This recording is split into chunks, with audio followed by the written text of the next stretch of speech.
আসসালামু আলাইকুম। কি অবস্থা সবার? আশা করি সবাই অনেক ভালো আছেন। আজকে আমি আপনাদের জন্য তৈরি করে দেখাবো শামী কাবাব।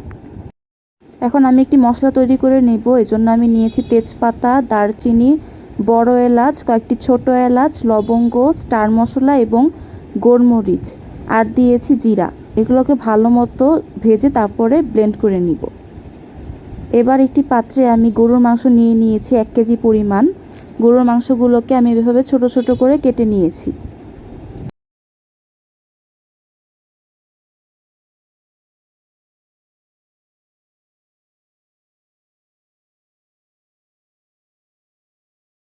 এখন আমি দিয়ে দিব ছোলা বুটের ডাল।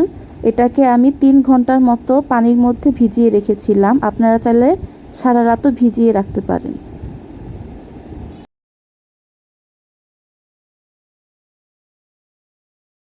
এখন আমি দিয়ে দিব কিছু এলাচ এবং আমি যে মশলাটি ভেজে নিয়েছিলাম সেখান থেকে কিছু মশলা আমি এভাবে আধো ভাঙ্গ করে নিয়েছি, এখন দিয়ে দিচ্ছি।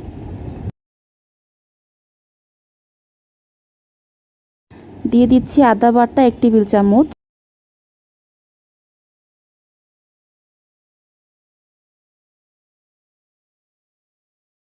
রসুন বাটা 1 টেবিল চামচ পরিমাণ,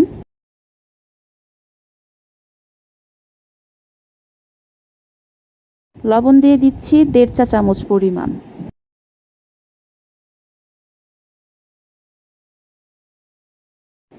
ধনিয়া গুঁড়ো দিচ্ছি 1 টেবিল চামচ, লাল মরিচের গুঁড়ো দিচ্ছি 1 টেবিল চামচ, ঝালটা আপনারা যার যার স্বাদ মতো দিবেন, আর হলুদ গুঁড়ো দিচ্ছি 1.5 চা চামচ পরিমাণ।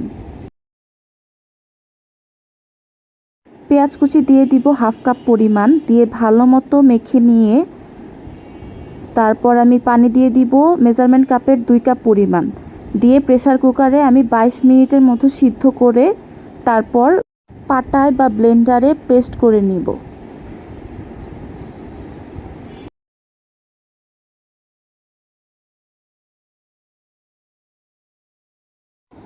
আমি গরুর মাংসটিকে পাটায় পিষে নিয়েছি।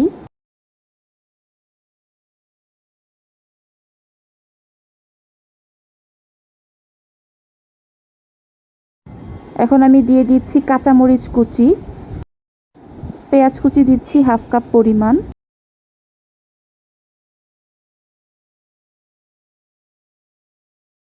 এখন আমি দিয়ে দিচ্ছি আমাদের বানিয়ে রাখা গরম মশলাটি 1 টেবিল চামচ পরিমাণ, আর দিয়ে দিচ্ছি ডিম। আমার এখানে 3টি ডিম লেগেছে।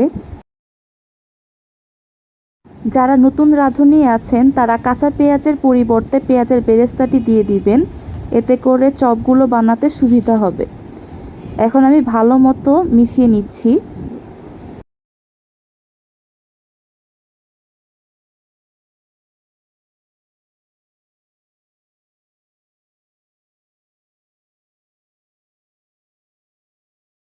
ভালো মতো মিশানো হয়ে গেলে এখন আমি চপগুলো বানিয়ে নিচ্ছি। চপগুলো আপনারা যার যার পছন্দের শেপ অনুযায়ী করে নেবেন।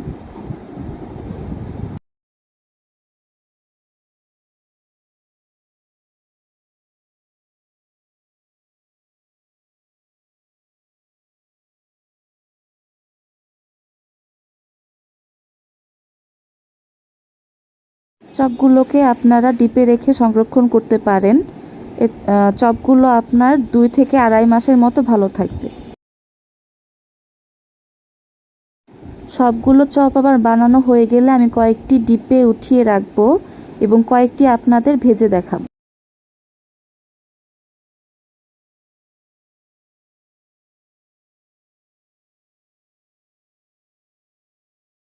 একটি পাত্রে আমি পরিমাণ মতো তেল দিয়ে দিচ্ছি।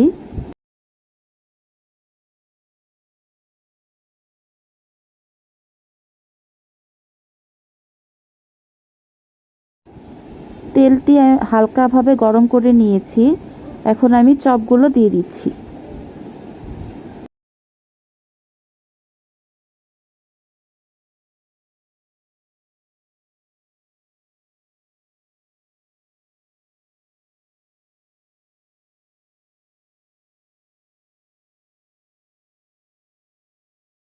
আমি সবগুলো চপকে মিডিয়াম টু লো হিটে ভেজে নিব।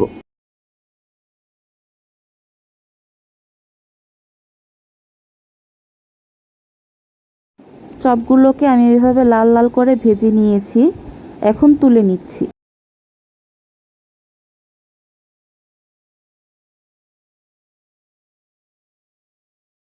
আমার চপগুলো ভাজা হয়ে গিয়েছে।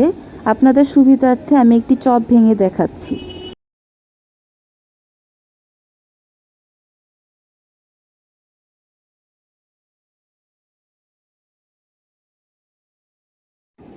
আর চপটি অনেক ইয়ামি হয়েছিল। আপনারা অবশ্যই বাসায় ট্রাই করবেন এবং জানাবেন কেমন হয়েছে। আল্লাহ হাফেজ।